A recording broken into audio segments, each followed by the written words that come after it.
Hello guys, welcome back to our channel. நான் தாங்க வெறும் நாம் இன்னைக்குள்ள பார்க்க போகிறது 2022 மலையாளம்ல எடுக்கப்பட்ட ஒரு super natural horror thriller drama தான் குமாரி.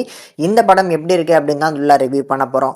இந்த படத்தை பொறுத்தளவுக்கு நம்ம ஐஸ்வர்யா லக்ஷ்மி அண்ட் ஷைன் டாம்லா லீலோ எடுத்து நடிச்சிருக்காங்க. இந்த படம் நீங்கள் ஒரு ஹாரர் மூவிஸை அதிகமாக விரும்பி பார்க்கக்கூடிய ஒரு ஆள்னா இந்த படம் உங்கள் ஃபேவரட் லிஸ்ட்டில் கண்டிப்பாக இந்த படமும் இருக்கும். அந்த அளவுக்கு இந்த படத்தோட மேக்கிங்கும் இந்த படத்தோட அந்த ஹாரர் போர்ஷன்ஸும் நல்லாவே ஒர்க் அவுட் ஆயிருக்கும். கண்டிப்பாக ட்ரை பண்ணி பார்க்கலாம். இப்போ இந்த படத்தோட கதை என்ன அப்படிங்கிறத ஃபர்ஸ்ட் பார்த்துருவோம். படத்தோட ஸ்டார்டிங்லேயே ஒரு பாட்டியம்மா அவங்களோட பேத்திக்கிட்ட ஒரு கதையை சொல்கிறாங்க. அந்த கதை தான் 300 காலத்தில் தேவிகள் எல்லாமே பூமிக்கு வந்திருந்தாங்க. அதில் ஒரு தேவி வந்து திரும்பி போகாமல் இங்கே இருக்கக்கூடிய ஒருத்தரை காதலிச்சு அவங்க மூலமாக வந்து பார்த்தீங்கன்னா குழந்தைகளும் பெற்றெடுத்தாங்க. அந்த குழந்தைகள் வந்து மனிதர்கள் மாதிரியும் இல்லாமல் தேவலோகத்தில் இருக்கக்கூடிய தேவர்கள் மாதிரியும் இல்லாமல் அரக்கனாக வந்து பிறந்துச்சு.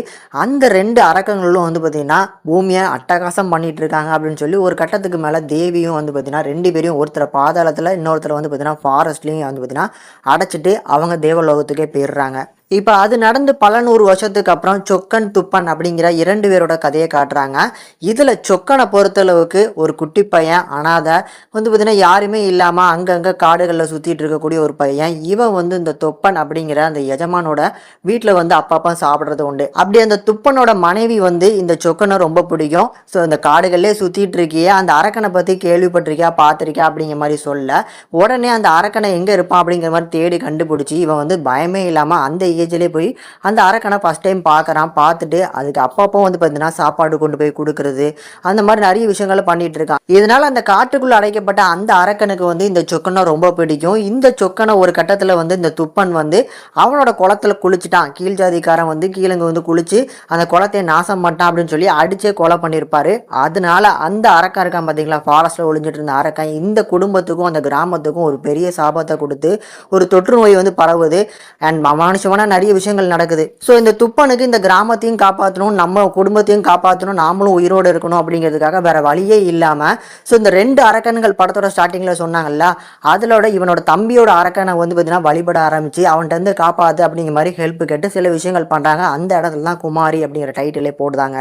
இப்போ இந்த கதையும் முடிஞ்சு 11 தலைமுறைகள் தாண்டி இப்போ நம்ம மெயின் பிளாட்டுக்கு வராங்க. நம்ம ஐஸ்வர்யா லக்ஷ்மி, இவங்க பேர் வந்து குமாரி. இவங்க ஒரு ஏழ்மையான குடும்பத்தில் வந்து இப்போ வாழ்ந்துட்டு இருக்காங்க. இவங்களுக்கு அப்பா அம்மாலாம் கிடையாது, மாமா வீட்டில் தான் வளர்றாங்க. இவங்களுக்கு இப்போ வரன் பார்க்குறாங்க. அந்த வரன் தான் வந்து இதுக்கு முன்னால் ஒரு கதை சொன்னான் பார்த்தீங்களா, ஸோ ஒரு துப்பன் அப்படிங்கிற வந்து சொக்கனை வந்து அடிச்சே வந்து ஒரு சின்ன பையனை கொலை பண்ணால அந்த குடும்பத்தில் வாக்கப்படுறதுக்கு தான் நம்ம ஹீரோயின் போகிறாங்க. ஸோ இவங்களுக்கு ஒரு அண்ணன் இருக்கான். அண்ணன் வந்து அந்த கிராமத்தை பற்றி நிறைய விஷயங்கள் சொல்கிறான். அதனால அங்கே போய் கல்யாணம் பண்ணிக்கிட்டு போவாதன்னு சொன்னாலும் தான் மாமா இவ்வளவு கஷ்டப்பட்டு நம்மளை வளர்த்துருக்காங்க அப்பா அம்மா இல்லாமல், அதனால அவங்க பேச்சை கேட்டுட்டு கல்யாணம் பண்ணிக்கணும் அப்படின்னு சொல்லி கல்யாணம் பண்ணிட்டு போகிறாங்க.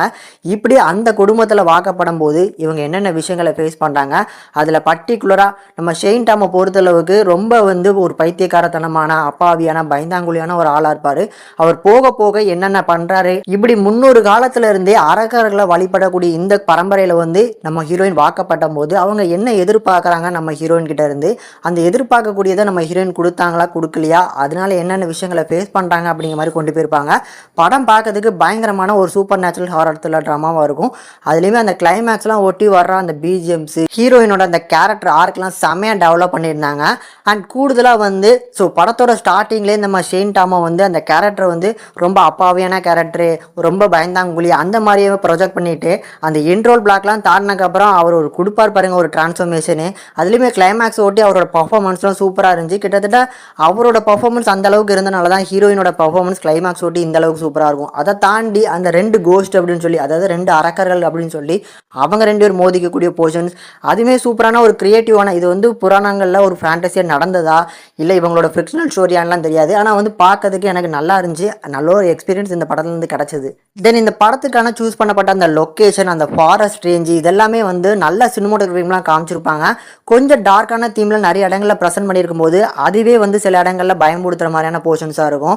கிளைமேக்ஸை ஒட்டி பெரிய பயம்படுத்துகிற மாதிரியான சீன்ஸ் இல்லை அப்படின்னாலும் இந்த ஒரு பயம்படுத்துகிற மாதிரியான ஹாரர் ஸ்டோரிஸ்ன்னு கேள்விப்பட்டிருப்பீங்கள்ல, அந்த மாதிரியான ஒரு எஃபெக்டில் எந்த அளவுக்கு ஒரு திருப்திகரமான ஒரு படம் பார்க்குறோமோ அந்த மாதிரியான ஒரு ஃபீல் இந்த படத்துலேருந்து கண்டிப்பாக எல்லாருக்குமே கிடைக்கும். இப்படி அந்த ஹாரர் ஃபீல் நம்மளுக்கு இந்த அளவுக்கு கிடைக்குது அப்படின்னா இந்த படத்தில் இருக்கக்கூடிய அந்த பேக்ரவுண்ட் சவுண்ட்ஸு பிஜிஎம்ஸு அதுலேயுமே அந்த கிளைமேக்ஸில் வர அந்த பிஜிஎம்ஸ்லாம் இன்னும் மண்டைக்குள்ளே ஓடிட்டு இருக்கு. அந்த அளவுக்கு சூப்பராக கம்போஸ் பண்ணி கொடுத்துருக்காரு இந்த படத்தோட மியூசிக் டைரக்டர் ஜாக்ஸ் பீஜாய் அப்படிங்கிற ஒரு மியூசிக் டைரக்டர். நம்ம தமிழ் படங்கள்லேயும் இந்த பேர் கேள்விப்பட்டிருக்கேன்னு நினைக்கிறேன். சில படங்கள் கம்போஸ் பண்ணியிருக்காருன்னு நினைக்கிறேன்.